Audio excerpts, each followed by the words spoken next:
Plop les nerds, on se retrouve pour un nouveau tutoriel et aujourd'hui on va faire une API en Ruby on Rails. Donc peut-être que vous avez déjà codé en Ruby on Rails juste des sites web classiques et que là vous voulez juste utiliser ce framework pour faire une API, ou alors vous aviez besoin de faire une API et vous avez choisi Rails comme framework. Vous êtes sur la bonne vidéo. Ici, ce que je veux faire, c'est vous apprendre à construire rapidement et efficacement une API en Ruby on Rails en partant de très peu de connaissances, voire pas du tout. Donc on va faire les trucs de base comme create, read, update, enfin faire une API classique.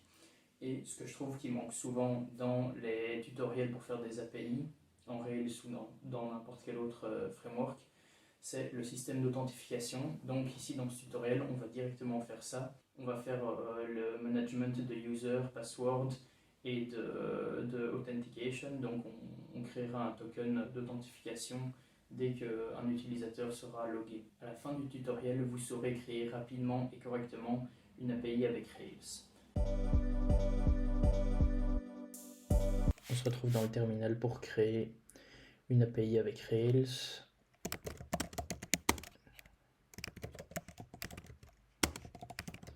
Donc ça va créer un projet Rails qui s'appelle Rails API et il faut lui mettre l'attribut dash API pour qu'il puisse un peu optimiser sa structure. Voilà, c'est installé.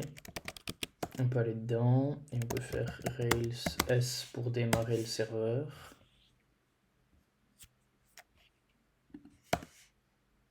Ok, là ça fonctionne. Enfin, quand vous voyez cette page là, ça veut dire que le serveur Rails fonctionne, c'est juste qu'il n'y a rien dessus pour le moment. Et on va tout de suite améliorer ça. Donc voilà, on se retrouve dans VS Code avec le code de l'application. Donc ce qu'on peut faire, c'est pour tout de suite comprendre un peu le principe, c'est créer une première route, une première action. Et ça ressemblera à ceci. Ici, on peut créer une première route. Ici, toutes nos routes vont se retrouver là.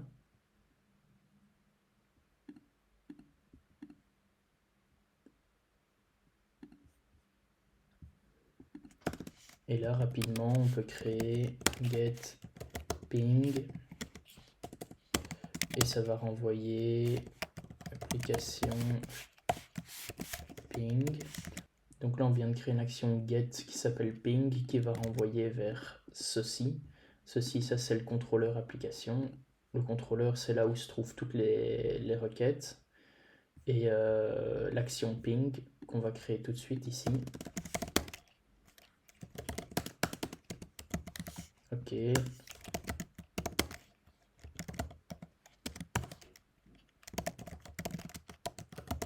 Ok, donc quand on va appeler getPing, on va recevoir pong. Et là, on peut redémarrer le serveur parce qu'à chaque fois que vous rajoutez des routes ici dedans, il faut redémarrer le serveur, sinon elles ne seront pas actualisées. Et là, sur le serveur en question, /ping, réponse pong. Donc en fait, l'API, peut-être que vous le savez sans doute, mais c'est juste ça. C'est juste une série de requêtes où on va vous retourner une réponse. Par exemple, pour un get, on peut le faire directement dans l'URL, mais pour un post, on va pouvoir utiliser par exemple Postman pour faire des démonstrations. Mais en gros, c'est ça quoi. Get localhost ping et on reçoit la réponse. Donc évidemment, ici, on peut mettre n'importe quoi, on peut créer tout et n'importe quoi comme fonction, mais voici le premier exemple pour directement bien comprendre ce que ça fait.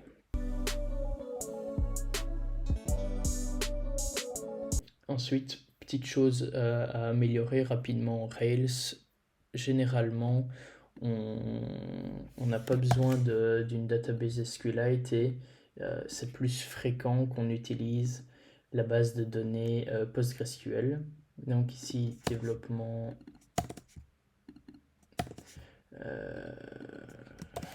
Rails API, comme ça, hop. Et on n'utilise pas SQLite mais PostgreSQL. Et donc, si je ne me trompe pas, il faut peut-être le modifier ici. Gemfile, PostgreSQL, il n'y a pas gem PostgreSQL. Donc là, on ajoute la gem. on update, rien de très important. Donc en gros là ce que je viens de faire c'est juste changer le type de base de données. Habituellement il y a beaucoup plus de bases de données PostgreSQL avec Rails. Et ici on va créer la base de données. Ok, vous voyez on a créé la base de données de développement et de test. On va juste utiliser celle de développement pour le moment. Et c'est tout. Pour le moment on est bien comme ça. Il n'y a pas grand chose d'autre à faire. Ce qu'on va faire directement, qui va être intéressant, c'est on va créer nos premières ressources. Donc là, ce que je vous propose de créer, c'est auteur et livre. L'auteur, il aura un nom et un âge, rien de bien fou. Et le livre, il aura un titre et une référence à l'auteur. La référence, c'est pour dire en gros que le livre appartient à l'auteur. Donc, pour faire ça rapidement, Rails generate, je vais l'écrire complètement, modèle. Donc là, on peut faire author, name, string, age, integer. Et donc, cette commande-là, elle va créer directement le modèle et la migration. Donc, pour créer le schéma en base de données. Vous pouvez le faire séparément, vous pouvez le faire en une fois. Là, je le fais en une fois parce que c'est plus rapide. Ici, ça, c'est un fichier important qui se trouve là. Et l'autre fichier important qui a été créé, c'est app model author, où on va pouvoir mettre quelques validations sur le modèle. Donc, ici, la migration, ce qu'elle fait, c'est qu'on va créer une table auteur avec un name qui sera un string et un âge qui sera un integer. Si on valide ce qui est écrit là-dedans, on peut faire railsdb migrate. Et voilà, ça s'est migré correctement. Et vous voyez qu'ici, il y a un fichier qui est apparu. Oups, peut-être pas aussi gros. Il y a un fichier qui est apparu et vous pouvez voir qu'il y a la table auteur qui est là avec le nom et l'âge. Ici, c'est le modèle de la table qu'on a créée. Et dans ce modèle, on peut créer toute une série de choses, notamment des validations. Et dans ces validations, généralement, on fait... dans notre cas, par exemple, ce qu'on veut, c'est... On veut valider la présence du nom, c'est-à-dire que s'il n'y a pas de nom, l'auteur ne peut pas exister. Et on veut qu'il soit unique, c'est-à-dire qu'on ne veut pas plusieurs fois le même auteur dans la base de données. Et on va aussi faire ça pour l'âge.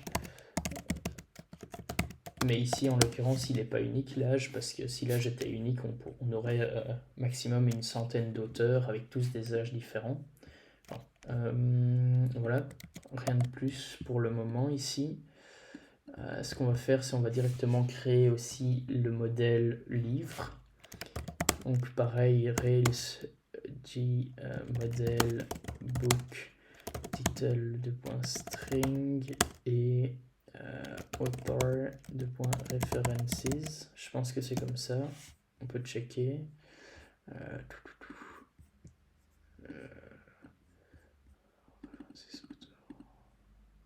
Bon, ok, je pense que c'est bon. On va voir si ça fonctionne. Ça a fonctionné. Donc là, ce qu'on a fait, je vous remonte vite. Donc la référence à auteur, ça veut dire qu'il y a un lien entre l'auteur et les livres. Et ça veut dire que, en gros, les livres appartiennent à l'auteur, d'une certaine manière. Et on peut voir dans le schéma qu'on a fait ici, maintenant on a title et author ID. Pareil, maintenant on a le modèle ici. Voilà, regardez ici, il y a directement une validation pour dire que le livre appartient à l'auteur. Un livre ne peut pas avoir author ID qui est nul parce que le livre doit appartenir à un auteur. Ça, c'est un choix de conception. On aurait pu faire en sorte que les livres n'appartiennent à aucun auteur dans certains cas. Mais pour cette application, on fait comme ça. Et ici, l'opposé, ici, on a belongs to, le livre qui appartient à l'auteur. Et là, on a l'auteur qui a plusieurs livres. Et un petit truc qu'on peut rajouter rapidement, c'est si l'auteur est détruit, si l'auteur est supprimé, on veut que tous les livres qui soient liés à lui soient supprimés. Comme ça clean directement un peu la base de données et il n'y a pas de problème. Parce que si vous n'avez pas ça et que vous voulez détruire un auteur, vous devez d'abord détruire tous ses livres. Alors que grâce à ce petit truc, vous pouvez juste détruire un auteur et tous les livres seront supprimés directement. Donc ça c'est bien. Ce que je propose maintenant, c'est de faire un contrôleur. Parce que là c'est bien beau, on a des auteurs, des livres, enfin on a juste la définition de la base de données, du modèle en base de données, ce qui n'est pas grand-chose. Maintenant ce qu'on veut c'est pouvoir appliquer des actions dessus. Ces actions ça peut être... Attendez, avant que je vous explique. Donc là, ce qu'on a fait, c'est une commande pour créer un contrôleur pour auteur. Et là, pour faire ça un peu plus clean, ce que vous pouvez faire, c'est avoir deux folders, API et V1, pour un peu trier vos trucs dans votre API, vos contrôleurs et vos requêtes dans l'API, et mettre ça à jour plus facilement. Et ici, ce qu'on peut rajouter, c'est ceci, parce qu'il est dans des sous-classes. Et donc, je vous disais, les différentes actions qu'on peut avoir, c'est create, pas ça, index, show, on peut avoir aussi destroy, update, mais ça on va pas les faire, bon, il n'y a pas grand chose à faire. Le create c'est pour créer un auteur, le index c'est pour avoir tous les auteurs, donc en gros ça correspondrait à c'est comme ceci.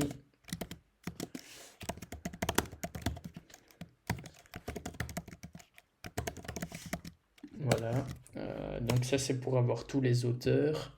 Ici on pourrait le show c'est pour avoir un auteur en particulier, donc auteur égale auteur find donc ici pas comme ça, et ici on peut faire render JSON auteur. Voilà, très rapidement je vous montre le create après. On va un peu tester ça. Ici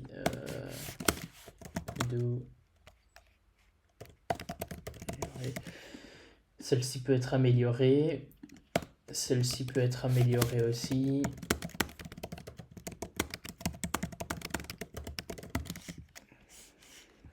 Par exemple ici ça peut être intéressant d'avoir de la pagination au cas où si author.all retourne 1000 éléments, en fait il faut les retourner 20 par 20 par exemple, sinon ce sera trop lourd. Mais ça on le fera pas dans le cadre de ce tutoriel, et ici je vous montrerai, on pourra faire une petite amélioration par la suite. Mais un petit détail, enfin c'est pas un détail, c'est juste pour chaque route que vous créez, enfin pour chaque action que vous créez ici, vous devez les répertorier dans votre fichier config, il est où config, config route. Donc ici on a ça, et là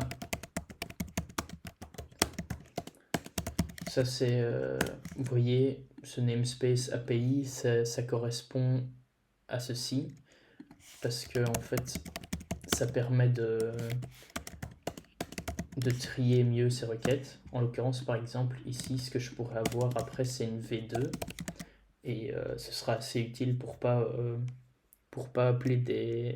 pouvoir appeler des anciennes requêtes ou des nouvelles requêtes selon la version de l'API du client, de l'utilisateur. Donc ici, on fait tout dans API V1.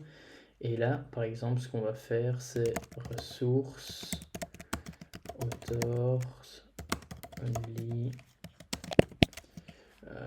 index, show. Donc là, c'est... Je vais virer ça, comme ça dérange pas. Là, c'est la méthode classique pour répertorier des routes. Ça veut dire que ici j'ai une route, et ici j'ai une autre route, index et show. je vais vous montrer comment on peut savoir c'est quoi l'URL à appeler pour avoir les bonnes requêtes. Et tout simplement, si on fait Rails Roots ici, oula, Rails Roots, il y a un petit problème, namespace, ah oui, il y a une petite erreur. Namespace, voilà. Et là, si on fait Rails Roots, ok, voilà, ça c'est toutes les routes qu'on a. Vous vous rappelez le ping. Donc l'action ping dans Application Controller, c'est l'URL /ping. Et maintenant, API v1 authors, c'est ici. Donc si on appelle ce chemin, enfin si on appelle cette URL, /API1, ou pardon, /API /v1 /authors, on va avoir l'action index dans le contrôleur auteur. Et donc on peut directement aller check API /v1 /authors. Et là il n'y a rien qui se passe. Pourquoi? Parce que le serveur est dead. Ok. Donc là le serveur run. Ah voilà. Authors, c'est un array, un empty array. Il est vide. Et ici on peut tester ça. Ça ne fonctionne pas. Pourquoi ça ne fonctionne pas? Couldn't find. Ah oui, en fait, c'est pas que ça fonctionne pas, ça a fonctionné, c'est juste qu'il y a une erreur. Couldn't find author with ID1. Ça veut dire que ici, ceci, ça crée un problème. C'est ça que je voulais améliorer. L'amélioration qu'on peut faire, c'est author égale author find by id.params id if. Donc si l'auteur existe, enfin là, donc ça c'est une autre méthode pour pas avoir une erreur quand on fait find. Et là, si il y a bien un auteur pour l'ID donné, on va rentrer dans cette boucle, sinon on ira dans le else.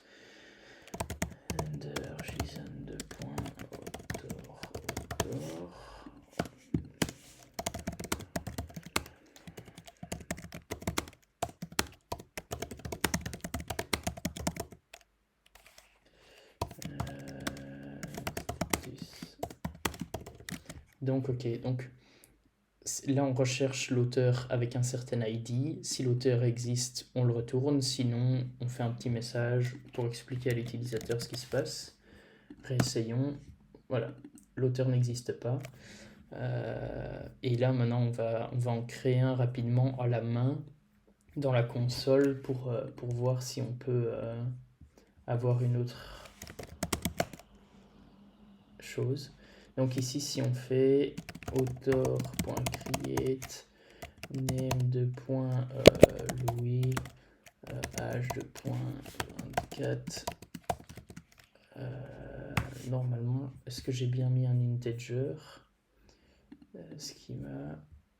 Ouais, j'ai bien mis un integer ici. Donc on peut mettre 24 comme ça me semble bon. Oui, l'action est passée. Donc maintenant, si on fait author.first, faisons ça. Donc voilà, ça c'est moi. Et là, si on recherche, on a bien author ID1. Si on fait ID2, ça n'existe toujours pas. Et si on prend tous les auteurs, on a bien un tableau avec en l'occurrence qu'un auteur vu qu'on n'en a qu'un. Non, vous avez vu, c'est bien beau de créer un auteur comme ça, mais c'est pas exactement ça qu'on veut. Nous, ce qu'on veut, c'est le faire ici dedans. C'est plus ou moins ça, sauf que on va faire author.new. Et là, si on... Enfin, donc là, il n'est pas encore totalement créé, et c'est en faisant... Et on vérifie si l'auteur est bon, s'il respecte toutes les conditions, et qu'il est bien sauvegardé, qu'il est sauvegardable en gros. Là,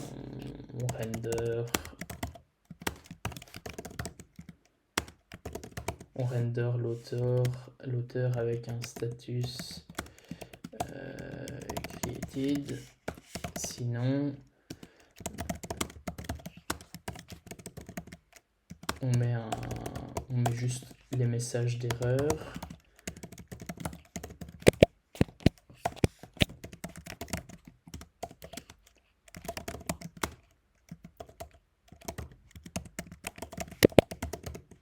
C'est un petit message d'erreur classique, c'est pas encore un truc fou. On n'a pas besoin de plus, je vous laisse regarder par vous-même si vous avez besoin de plus pour les erreurs.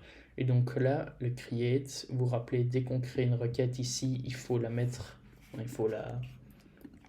va dire l'instancier ici. Donc maintenant create c'est possible, sauf que index c'est un get, show c'est un get et create c'est un post. Je vous ai même pas dit, mais en fait ça c'est des noms par défaut. Index, show, create, destroy, update, c'est les noms par défaut.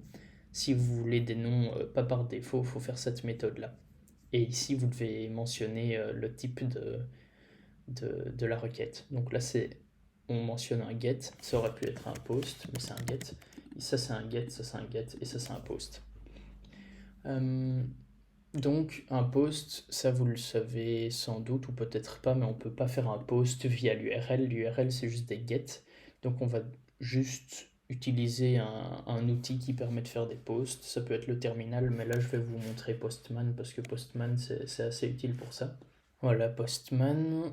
J'avais déjà fait toutes les requêtes. Voilà, j'avais déjà fait toutes les requêtes ici. Parce que juste c'était plus simple de faire le tutoriel à l'avance. Et donc dans Postman, je vais vous montrer, vous créez ici un dossier.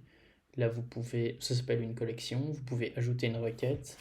Là ça va être create author request. Donc un create c'est un post. Et là on met http localhost 3000/API/v1/authors. On va regarder, on va faire un truc plus simple. Voilà, ça, donc ceci, c'est la même chose que ça. On peut même faire /1, et là on reçoit un auteur en particulier, mais là nous ce qu'on veut, c'est le create. Comment est-ce que je sais que l'action create de auteur c'est cette URL? Pareil, ici, donc API v1 authors, le post. Donc ce que je suis en train de faire là, ça va amener à authors hashtag create. Sauf qu'il me faut un body, et dans ce body on a besoin d'un JSON. Et ça c'est une bonne question. Qu'est-ce que j'ai fait dans mon code là pour le moment? Ouais, ici j'ai hardcodé des paramètres, mais c'est pas ça qu'on veut. Nous on veut pas des paramètres hardcodés. Donc ce que je vous propose c'est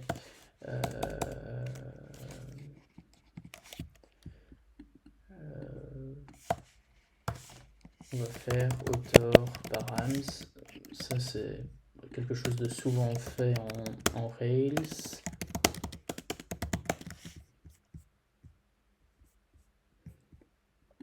C'est créer une fonction, une méthode privée pour définir quels paramètres on peut accepter pour un type de requête.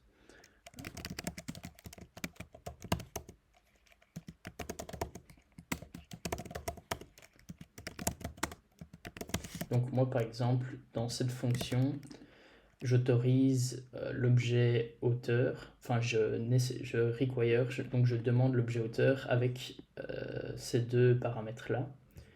Et donc ces deux paramètres là vont se retrouver ici, name et age. On n'a pas besoin de plus, on n'a pas besoin de moins. Enfin si on a moins ça va mal se passer, mais on va essayer ça. Et donc Rails S.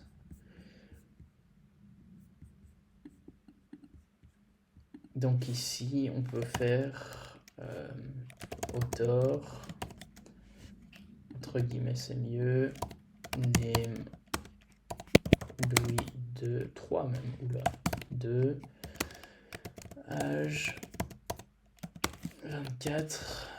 Normalement, c'est bon. On va voir ce qui se passe. Effectivement, c'est bon. Ça nous a recréé status. Vous voyez, le status ici, c'est created. ID de name, c'est le bon name. Âge, c'est le bon âge. Et si on check sur notre petit site les auteurs, vous voyez, on a un deuxième auteur qui a été créé. On regarde ici, ID 2, c'est bien Louis 2. Excellent. Jusqu'à là, c'est pas encore trop compliqué. On va faire rapidement la même chose pour le livre.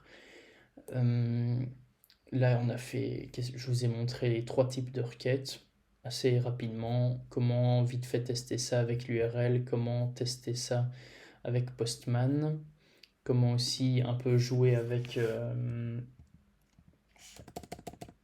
la console de Rails. Donc ici, on peut voir author.all, on aura tous les auteurs, author.first, on aura le premier, .last, peut-être même faire .destroy pour en détruire un, je pense. Excellent, il est détruit. Là maintenant, on peut faire book.all, il n'y a aucun book, on pourrait faire .create, title super book et author ID, on n'en a que un pour le moment, donc ce serait auteur 1. Voilà, donc là si je fais book.all, on en a un. Un petit truc sympa, si je fais maintenant, si je fais author.first, on en a un. Et celui-là, si je fais .books, on peut retrouver tous les livres qui appartiennent au premier auteur. Voilà, c'est tout. Et ça, c'est possible parce qu'on l'a plus ou moins, enfin pas plus ou moins, mais on l'a mentionné ici. Avec cette validation, le has many books, ça permet de découvrir tous les livres qui appartiennent à l'auteur juste en une petite commande. Et je me demande si on fait book.first.author, est-ce que ça fera la même chose? Ouais, c'est aussi faisable sans doute grâce à cela. Continuons dans le contrôleur de livres que je n'ai pas créé, donc Rails generate contrôleur books. Excellent, il apparaît ici. On va le mettre directement dans le bon dossier. On va mettre ça sur le côté pour un peu y voir plus clair. Et on va redescendre ceci. Donc là, qu'est-ce qu'on veut? Ah, ici, oui, ici il y a des trucs intéressants à faire. On peut faire create, encore, comme d'hab. Def index, comme d'hab. Def show aussi, mais ça, je sais pas si on va le faire. Create, donc, ce serait pour créer un livre. Prenons tout de suite les routes. Donc, là, on arrive à une petite subtilité. C'est que, je vous ai dit, les livres, ils appartiennent à des auteurs. Donc, ce qu'on pourrait faire, c'est simplement ça. Et donc, ici, on aurait l'URL /API/v1/books. Mais en réalité, c'est pas exactement ça qu'on veut. Ce qu'on voudrait plus ou moins, c'est authors/1/books. Et donc, on veut plus ou moins que cette requête nous retourne tous les livres de l'auteur 1. Et pourquoi ça en fait? Parce que les livres appartiennent aux auteurs, donc on veut que ce soit un peu imbriqué. Et donc on fait de cette manière-là, tout simplement, comme on a fait pour les autres, API v1. Et donc là, ça fait qu'on a une belle imbrication, une belle URL qui fait que les livres appartiennent aux auteurs. On a index show create. Bon, on va juste faire index et create. Et donc, en fait, ce qui se passe, c'est que l'index ici, ça va pas retourner tous les livres. On va pas retourner render JSON books book.all. On pourrait, mais c'est pas ça qu'on veut. Nous, ce qu'on veut, c'est render JSON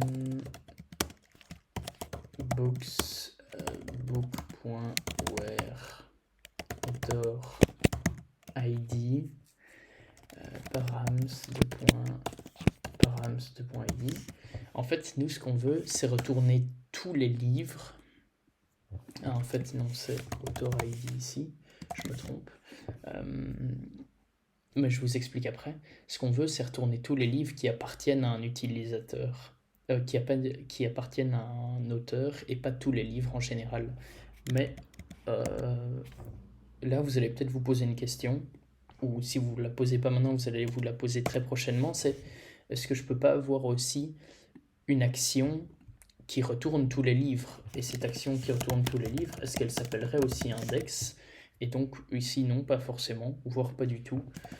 Et on va la créer tout de suite. Ce serait plutôt index all par exemple, ou vous pouvez lui donner le nom que vous voulez. Comme je vous ai dit, il y a juste create, index, show, destroy et update qui sont par défaut. Et dès qu'on veut donner un autre nom, on donne ce qu'on veut. Et donc là, l'autre nom, c'est index all, par exemple. Ça aurait pu être n'importe quoi. Et ce index all, lui, il retourne bien tous les livres. Vous êtes d'accord qu'ici, on a instancié le create, le index. Ils sont bien ici. Et donc, le index all, où est-ce qu'on veut le mettre? Est-ce qu'on veut le mettre au même niveau que books? Ça voudrait dire que ce serait /API /v1 /authors /author id index all, plus ou moins. Et pas exactement, parce que nous, ce index all, on veut pas qu'il soit appliqué à author id, on veut qu'il soit appliqué à un auteur, on veut qu'il soit appliqué à tout. Donc ce truc là, on le veut ici. On peut copier-coller ça. On le veut à ce niveau-ci parce que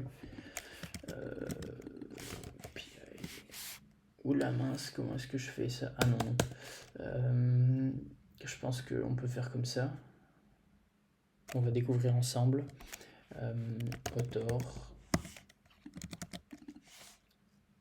get API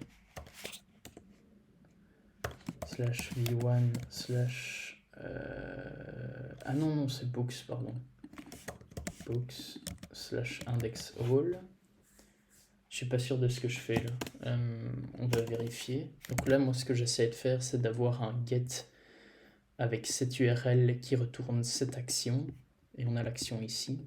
On va voir tout de suite si c'est pertinent ce que j'ai fait, si c'est correct.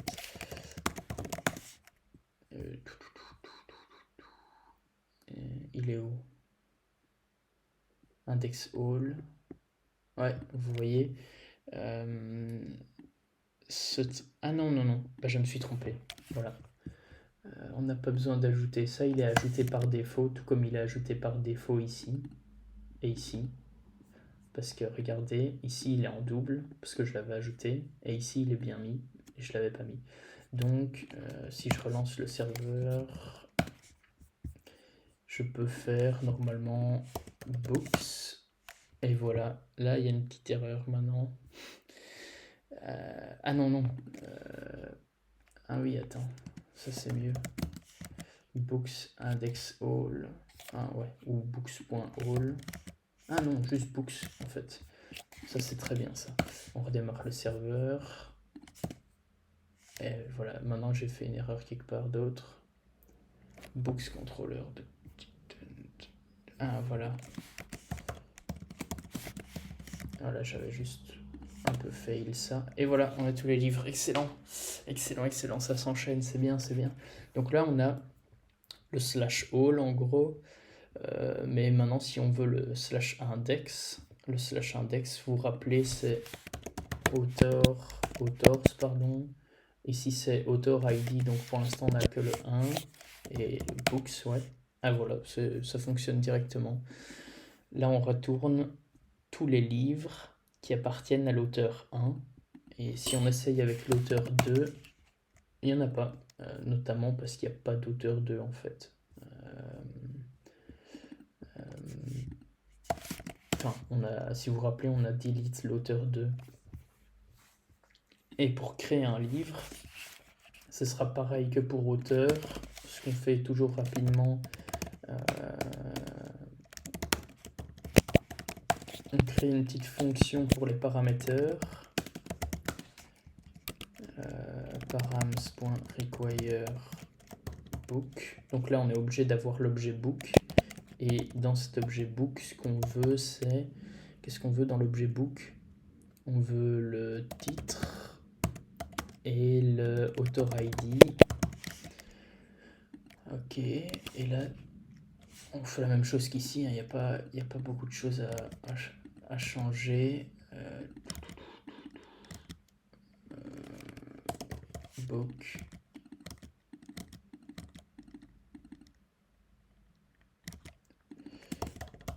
Donc là, normalement, on vérifie, elle est bien déjà instanciée, donc ça devrait fonctionner. Il faut que je restarte le serveur par contre.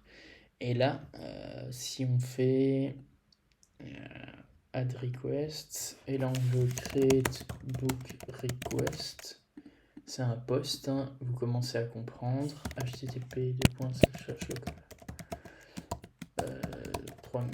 3000 slash API slash v1 slash author slash 1 slash books, ouais, body row json book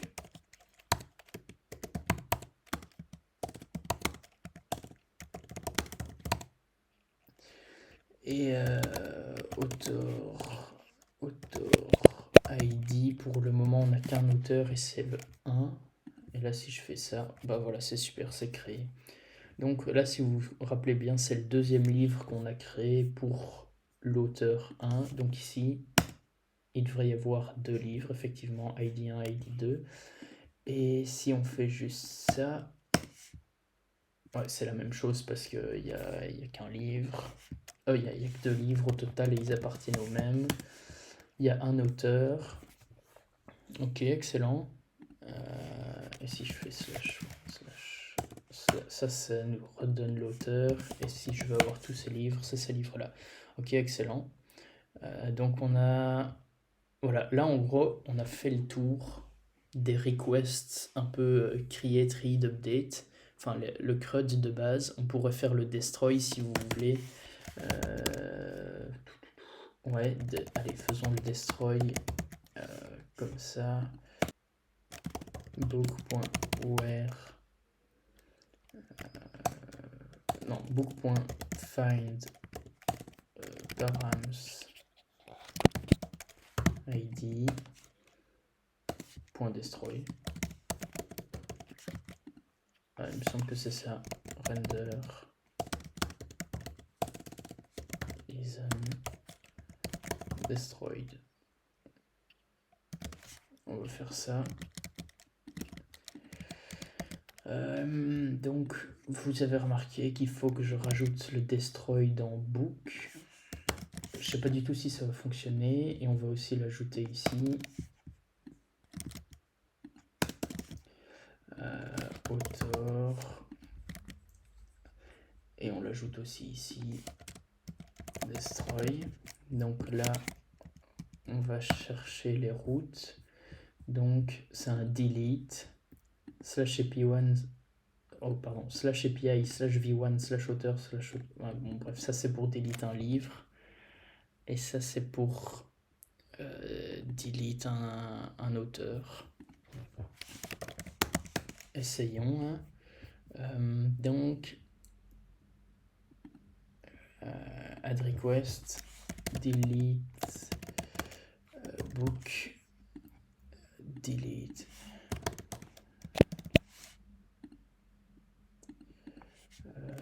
books. Ah non. Authors slash books slash. Donc là, ce qu'on veut, c'est supprimer le livre qui a l'ID 2 de l'auteur qui a l'ID 1. Il me semble que c'est tout. On va voir. Oh, bah voilà, c'est faux. 1.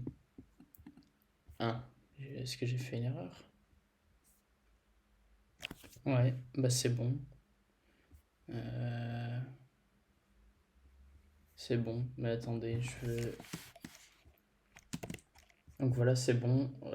Sauf que là, j'en ai trop delete.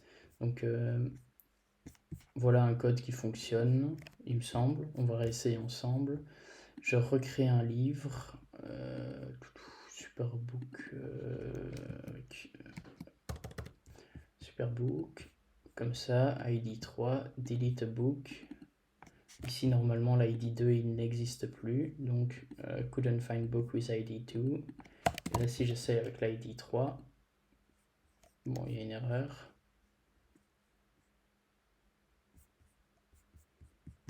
Donc, en fait, ça l'a bien supprimé, mais j'ai juste mis un mauvais statut. Laissez-moi check. Bon, apparemment, je peux mettre ça. Je recommence. Je recrée un livre. Je le delete. Donc le 4, le 3 est delete, mais je dois delete le 4. Voilà, c'est bon, il a été delete. Vous pouvez le voir.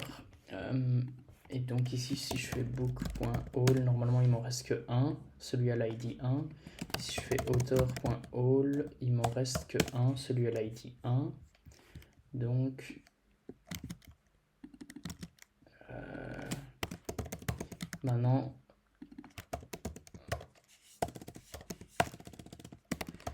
donc là maintenant si je delete l'auteur, normalement ça devrait aussi delete le book. Et on va essayer ça tout de suite. Hein. Duplicate.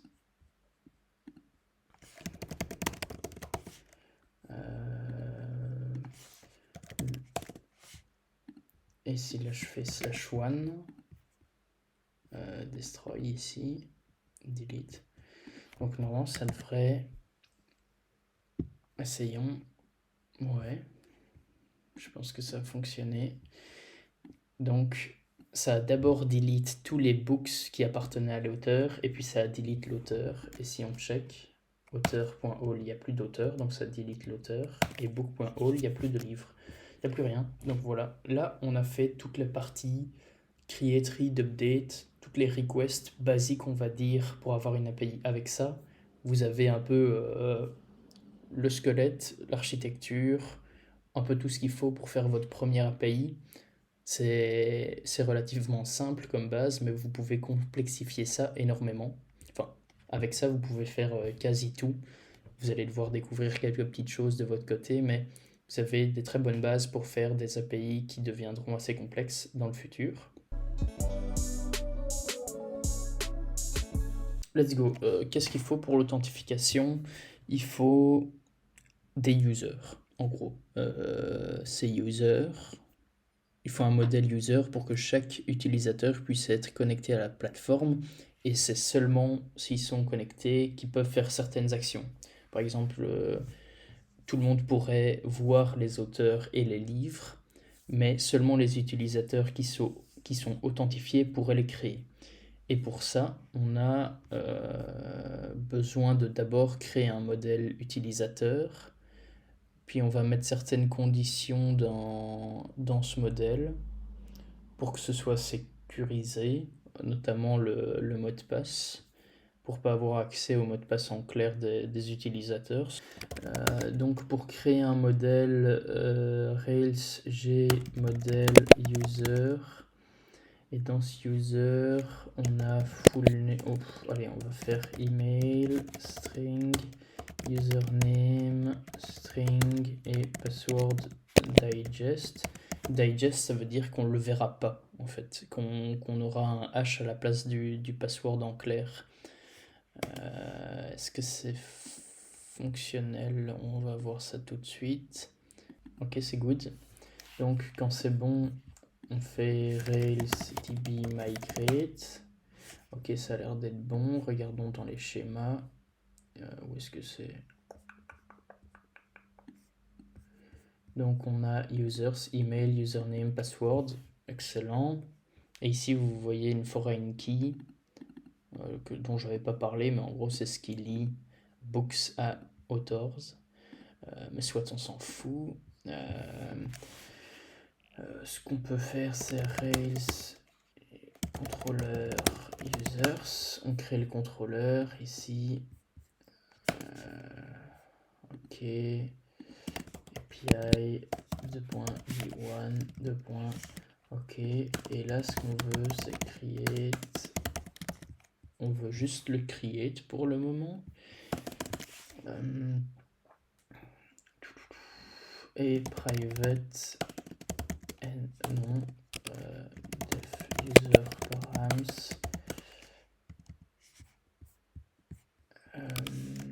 params.require user .permit des points email username password. Dans le modèle on va ajouter quelques conditions comme par exemple validate uniqueness of email. On ne veut pas utiliser plusieurs fois l'email. Pareil pour le username, même si on s'en fout un peu du username, là c'est juste pour faire beau. Et un dernier que on a déjà mis avant, presence of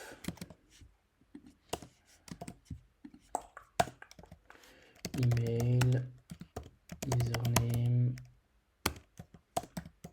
password digest.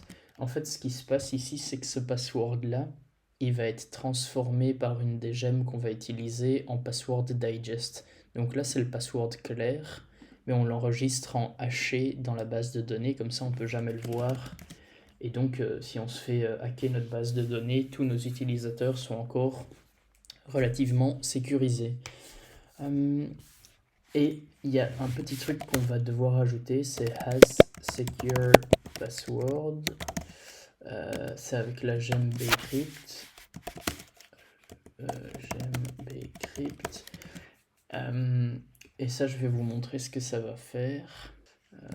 User.create email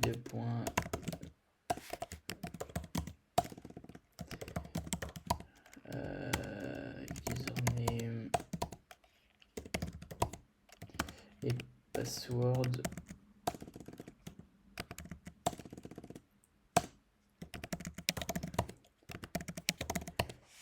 Donc là je crée un utilisateur. Je fais une erreur. Ok. Password. Qu'est-ce que j'ai encore fait? Ah oui, ok. Mais ce qui se passe, c'est qu'ici, je dois mettre password digest. Sauf que si je fais user.first.password, password digest, ben, je retrouve le password. Enfin, en gros, ce qui se passe, c'est que je peux pas vraiment créer mes utilisateurs comme ça. Je dois les créer via la gemme parce que là, comme vous voyez, le mot de passe est en clair. Donc, on va dans le gem file, on ajoute bcrypt.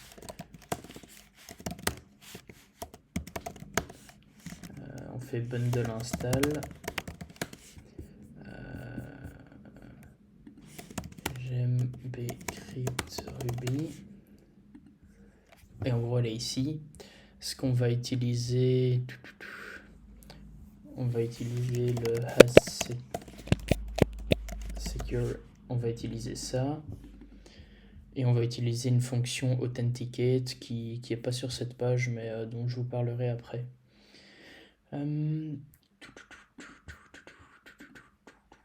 Donc, là on va refaire la même chose qu'ici. User.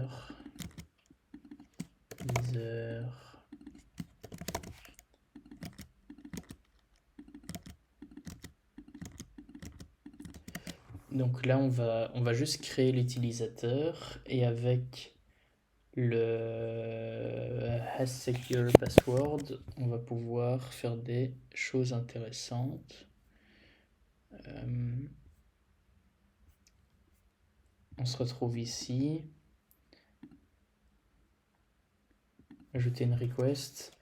Create user request. Donc c'est un post.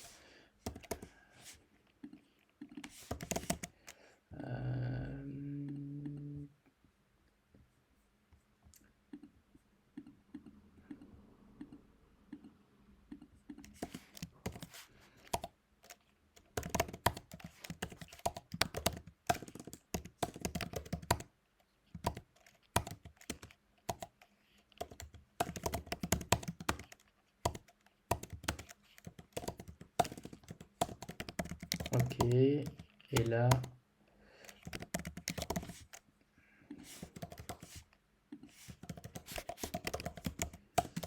donc là si on essaye, ça va pas fonctionner parce qu'on a tout simplement pas la route. Et la route, on va la mettre ici. Et la route, on va la mettre à ce niveau-ci. Users only create. Oups. Oui. Donc là, on va run le serveur. Et là, on essaye. On va voir si ça fonctionne, si ça fonctionne pas. Et ça a fonctionné. Excellent. Excellent, ça a fonctionné. Vous voyez qu'on a aussi notre password digest qui ressemble à ça, grâce à cet attribut, à cette fonction qui va directement hacher le password. En fait,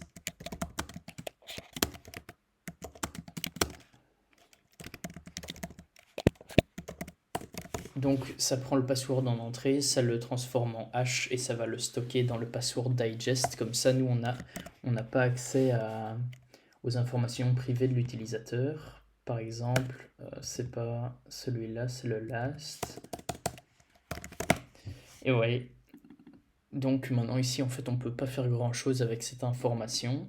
Et quand l'utilisateur il va essayer de s'authentifier, il va donner un password qui va être transformé en hash et qui va être comparé au password digest. Donc si les deux passwords digest ne sont pas identiques, ça ne fonctionnera pas. Donc voilà, ça c'est les grandes lignes, mais ce qu'on a besoin, c'est d'autre chose, c'est de la création d'un token, parce que là, vous allez me dire, ça sert à rien ce qu'on a fait, on a juste créé un utilisateur, mais l'utilisateur là, concrètement, à quoi il nous sert? Effectivement, ça sert à rien. Vous avez 100% raison. Qu'est-ce qui nous manque pour faire tout ça, fonctionner tout ça? Ce qui nous manque, c'est, je vais le créer, et je vais l'expliquer après. Reality controller. Là, je crée un contrôleur pour l'authentification. Parce qu'en fait, c'est ça qui nous manquait. Spoiler. Hein. PI v1. Donc en fait, ce qui nous manque, c'est une fonction de login.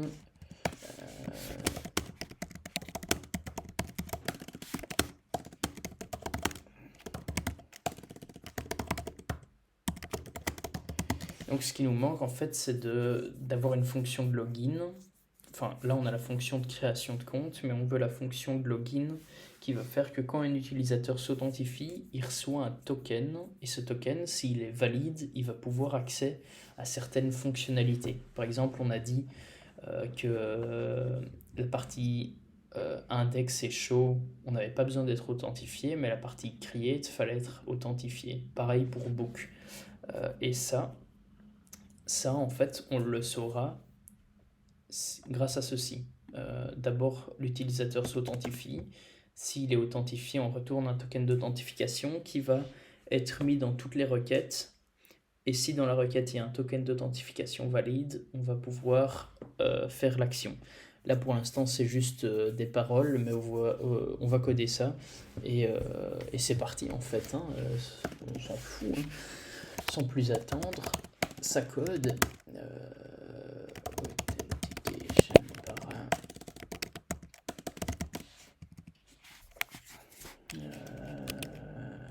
params.require authentication.permit email. Voilà, ça me semble bien. Hein? Et donc ici,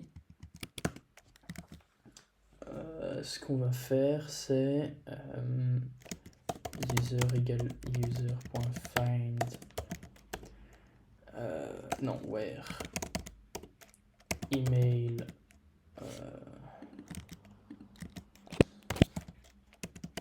donc là on va récupérer l'utilisateur qui nous a donné sauf que ça va retourner un array, donc if user.length différent de 1 render json2.error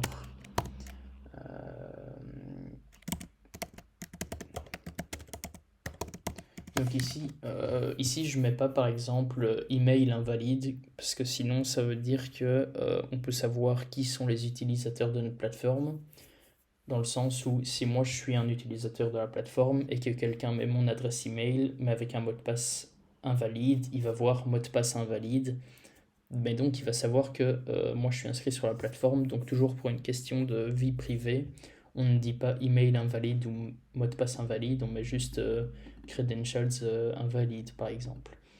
Et ça, si ça c'est correct, on check si le password correspond. If user.authenticate, ça c'est une fonction de bcrypt avec le mot de passe password. Donc le bcrypt va regarder si le password, quand on le transforme en password digest, s'il correspond au password de l'utilisateur. Si oui, c'est bon, on peut créer un token et le render. Sinon, pareil, credentials incorrect. Là, comme j'ai dit, on ne dit pas si c'est le mot de passe ou l'email qui est incorrect. Comme ça, on protège la vie privée des utilisateurs. Et là, ce qu'on va faire, c'est on a besoin d'une gemme en plus qui s'appelle JWT, JSON Web Token. C'est assez connu aussi. Je la prends, je la mets ici. Puis la bundle install. Donc JWT, ouais, on peut faire ça. Ouais. Donc en gros, c'est un truc très connu, c'est un peu un standard. C'est pour créer un token d'authentification. On peut plus ou moins les décoder ici.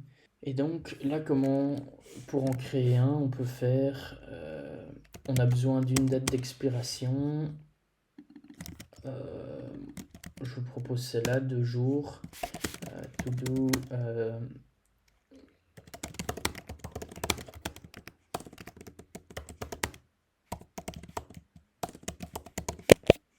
donc là, ce que je note, c'est juste des améliorations que vous pouvez faire. On peut avoir un attribut remember me ici. Et si on a remember me, on met pas 2 jours, mais 1 mois par exemple. Et donc là,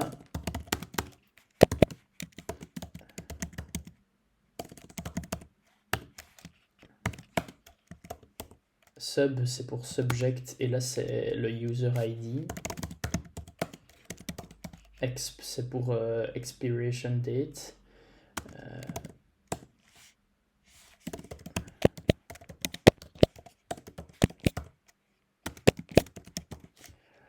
Et donc là c'est la date actuelle plus la durée qu'on veut lui donner. Et on a besoin de lui donner 2 autres paramètres. Celui-ci qui n'est pas encore créé. Et ça, la méthode de hachage. Donc ce truc là est important et on va direct l'avoir. Ça c'est notre JSON, notre JWT secret.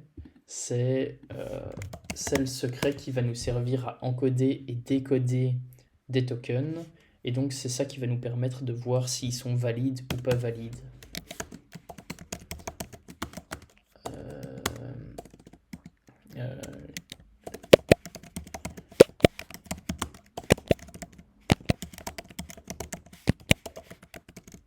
Voilà, vous mettez ce que vous voulez, hein.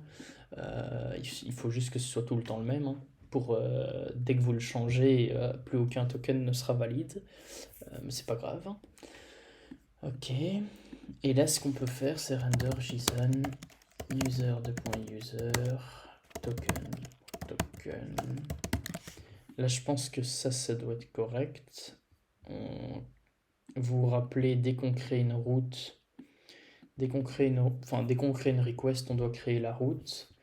Et là, ce qu'on peut faire, c'est post login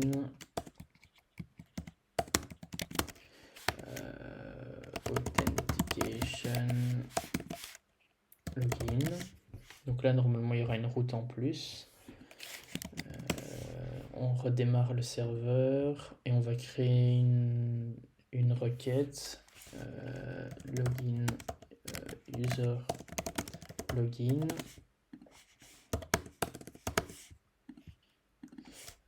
C'est comme ça, login, header, body, non, row, JSON. Et là, on a besoin de authentication, email et password. Sauf que j'ai fait une petite bêtise. Ah voilà. Ça, c'est l'utilisateur que j'ai créé. Et le password, c'était password. Ou alors j'ai fait encore de la merde. Ouais, c'est bon. Voyons ce que ça fait, hein. Ok. Il n'y a pas de route. En effet, ici, j'ai pas mis post, j'ai mis get. Credentials incorrect. Bah, super. Super. On va voir, hein. Parce que maintenant, je dois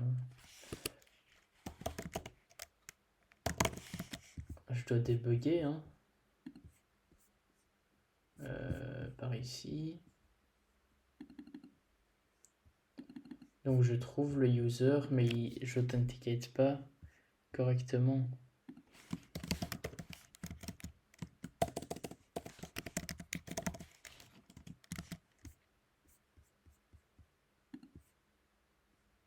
Ah. Pourquoi l'email n'existe pas?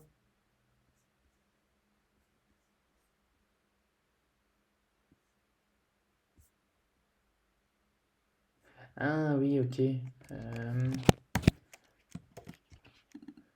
En fait, ça c'est un tableau. Je suis con. Bah, ça se voit pas par contre. Ici, ça devrait être un tableau. J'ai peut-être fait une erreur. Enfin bref. User, c'est un tableau. Donc user égale. Parce que en fait, la méthode where, elle retourne un tableau. Enfin, normalement, je pense que c'est ça. Mais non, c'est toujours pas mieux. Ah, purée, je suis con. C'était égal 1, pas... my bad. Vous l'aviez sûrement vu. Ou peut-être. Voilà, maintenant j'ai une autre erreur. Nil into string. Ligne 14. Ah oui, ok. Ça doit être... ça, j'ai... Encore une erreur. J'aime .env Ruby. Est-ce que c'est ça? Non, c'est Rails. .env. Et donc .env c'est pour .env, hein, en anglais. Rails c'est pour Rails. Et ça c'est la gemme qui nous permet de lire le fichier .env. J'ai oublié un petit truc aussi. Une fois qu'on a ça là, il faut absolument qu'on mette dans le git ignore. Sinon, dès que vous allez push, vous allez avoir vos variables d'environnement qui seront cachées, enfin qui seront publiques, pardon. D'ailleurs, je vais créer un GitHub, je vous mettrai le lien en commentaire, enfin en description, partout. Et là, je pense que si je redémarre, voilà, ça a fonctionné. Donc, vous voyez, on a reçu le user avec lequel on s'est connecté. On a reçu le mot de passe aussi. Idéalement, il ne faudrait pas qu'il soit dans la réponse de retour, mais soit, ça c'est un détail pour plus tard. Et on a reçu un token. Et ce token-là, il est valide pendant 48 heures. Voilà. Donc ça c'est la première partie du tutoriel. En fait, c'est pas fini, hein, mais ça c'est la première partie de l'authentification. On crée un utilisateur, on se login. Quand on se login, on reçoit un token. Ce token-là, nous on va le copier-coller dans la requête, mais en gros ce que vous voulez sûrement faire, c'est le mettre dans le local storage ou les cookies de votre front-end. Et donc, si par exemple, je vais vous montrer ici, vous avez votre site et que ici vous le mettez dans votre local storage, à chaque requête que vous allez faire vers le backend, vous allez mettre ce token d'authentification. Et nous, à chaque requête ici, on va vérifier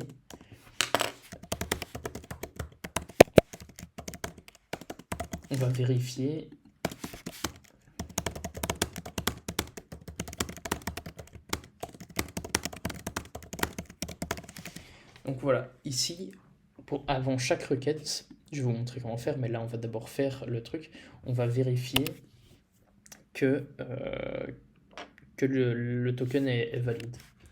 Ce qui se passe, c'est que le token que vous avez vu ici, on va le mettre sous cette forme, je le copie, et donc create book request, pour créer un livre, on va le mettre ici, et on va mettre dans le header de la requête, on aura authorization, il est là, et la valeur, ce sera le token. Bon, c'est pas juste le token, normalement on écrit ça aussi, bearer devant. Ça c'est une convention pour dire que c'est que après le bearer, ce qui suit, c'est le token d'authentification pour se connecter à une API, en l'occurrence, pour dire que le user est valide ou pas si le token n'est pas valide. Donc ça c'est ce qu'on fait en gros. Une fois qu'on reçoit le token dans le login, on le garde et on le met dans le authorization header de chaque requête. Donc ici en l'occurrence je l'ai mis. Chaque requête que le backend va recevoir, on va le faire passer dans cette fonction. Et chaque requête, elle a un header. Et donc le request.headers authorization. Donc là, je vais vous montrer ce que ça donne. Ah non, ça fera rien. En fait, before action, je pense que c'est comme ça. Donc, ce qui se passe, c'est qu'avant chaque action,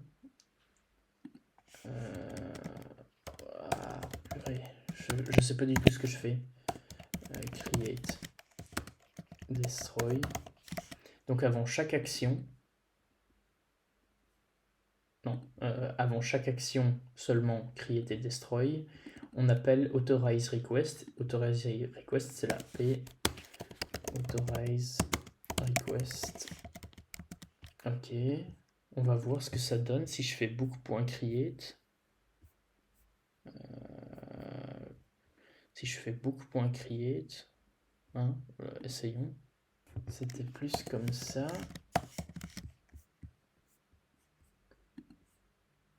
Author must exist. Excellent. Qu'est-ce qui se passe? Ah oui, en fait, j'ai supprimé. Ouais. Excellent. Attendez.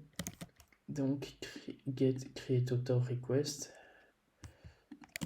En fait, j'ai supprimé l'auteur, donc je peux pas créer de livre. Ça, c'est une des erreurs classiques. Essayons ça. J'ai créé un auteur, on dirait. Et regardez ici. Ouais, voilà. Ici, on a eu on est passé dans le authorize request. Donc, comme je vous ai dit, on lance une requête. Ici, j'ai mis l'autorization header pour déjà vous montrer, mais on aurait pu ne pas le mettre. Et chaque requête, ici en tout cas, author, Qu'est-ce que j'ai foutu? C'est bizarre. Ah non, c'était... Oh, j'en sais rien. Ah oui, oui, ok. Ça, c'était pour la requête du livre. Et là, c'était pour la requête des auteurs. Mais en gros, certaines requêtes, donc ici, create destroy de auteur et create destroy de book, ça va passer dans authorize request. Et authorize request, c'est ici. Donc le header, comme vous l'avez vu, ça ressemble à ça. C'est le authorization header. Et donc là, maintenant, ce qui reste à faire, c'est prendre juste la partie token, donc pas la partie avec le bearer. Et là, un peu de code.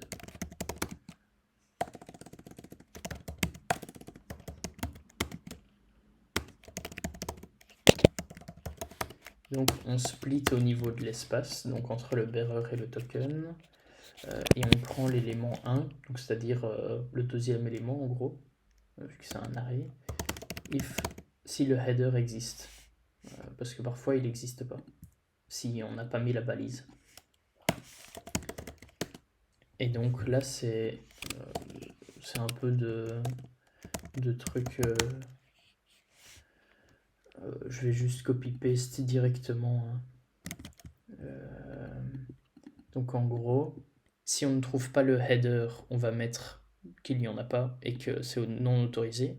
Et si on décode mal, on va mettre aussi que c'est non autorisé. Maintenant, si on décode mal, c'est ici. Decoded égale jwt.decode. Pas très compliqué. Token env jwt secret. Donc vous voyez, on a encodé et décodé avec le même secret, c'est ce qui permet de voir si c'est valide ou pas.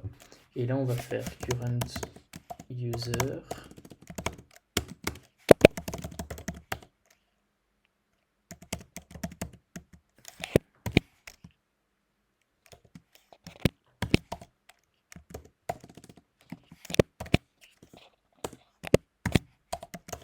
Donc en gros, dans le JWT qui est décodé, donc voilà, j'ai print le decoded et une fois qu'on a décodé le token, on obtient ceci.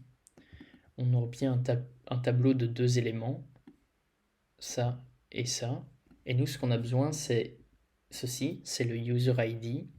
Donc decoded, l'élément 0, on prend l'attribut sub et on peut faire user find, on va trouver le current user. Et on est bon. En fait, ce qui se passe, ce arrobase, il est intéressant parce que ça va devenir une variable globale. Et donc, moi, à chaque request, je vérifie que la requête est valide, enfin si le token est valide ou pas. Et s'il est valide, on sélectionne le current user. Et ce current user sera accessible partout. Donc par exemple, ici, dans create, je peux faire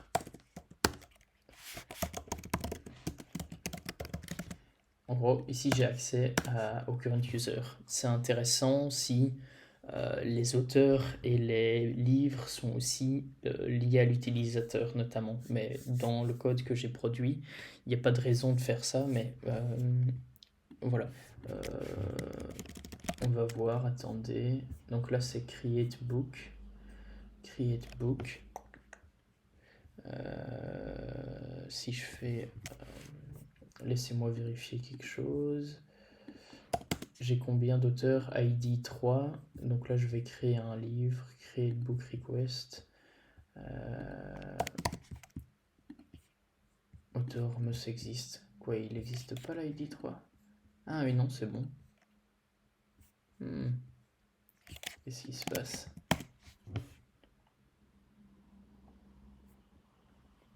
Mais vous voyez que quand on fait ici, ceci, enfin, que quand je veux créer un livre, j'ai accès au current user, à l'email du current user qui a pop juste là. Et ça, c'est parce que la requête est passée. Mais attendez, pourquoi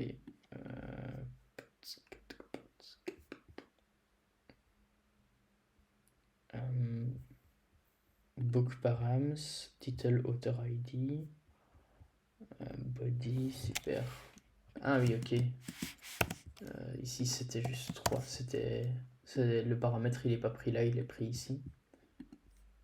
Ok, donc là c'était author ID 3. Author ID 3 c'est... Ok, il est là. Et si là je fais books, on a le livre que je viens de créer. Maintenant ce qui se passe, c'est...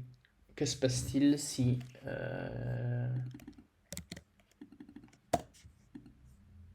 s'il n'y a pas de token?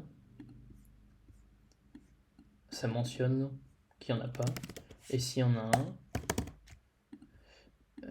un, mais qu'il est faux, par exemple ici je vais rajouter des caractères à la suite, donc ça fait que le token est faux, et là ça soulève aussi une erreur.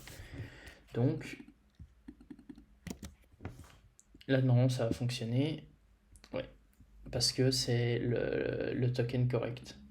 Le token on l'obtient grâce à l'authentification et on le met dans chaque requête.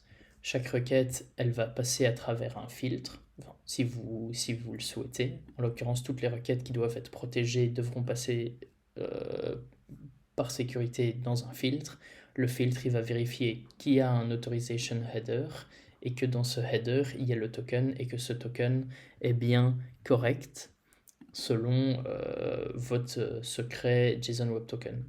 Et donc une fois que vous avez ça, vous avez une API où vous pouvez faire des create, read, update, delete et vous pouvez le faire de manière sécurisée grâce à un token d'authentification. Donc on a aussi vu, en plus des create, read, update, on a aussi vu les modèles avec les migrations.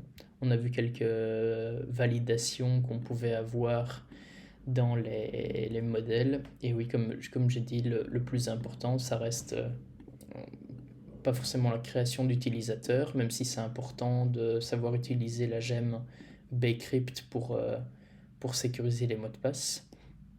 Mais le plus important, oui, c'est la fonction login pour retourner un token d'authentification. Et ce token d'authentification, il est que utile si on le vérifie avant chaque requête.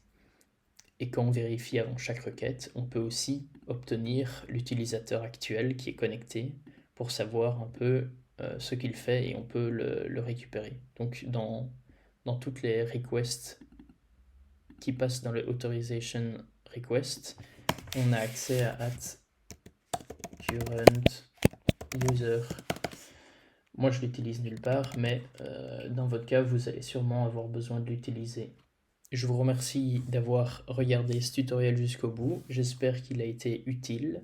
Si vous avez des questions, n'hésitez pas à les poser en commentaire. Si vous avez des remarques ou si vous voulez que je développe plus certains points dans un prochain tutoriel, n'hésitez pas. Je compte faire d'autres tutoriels sur les API Ruby on Rails pour faire des trucs un peu plus complexes, donc n'hésitez pas à vous abonner pour en savoir plus si ça vous intéresse.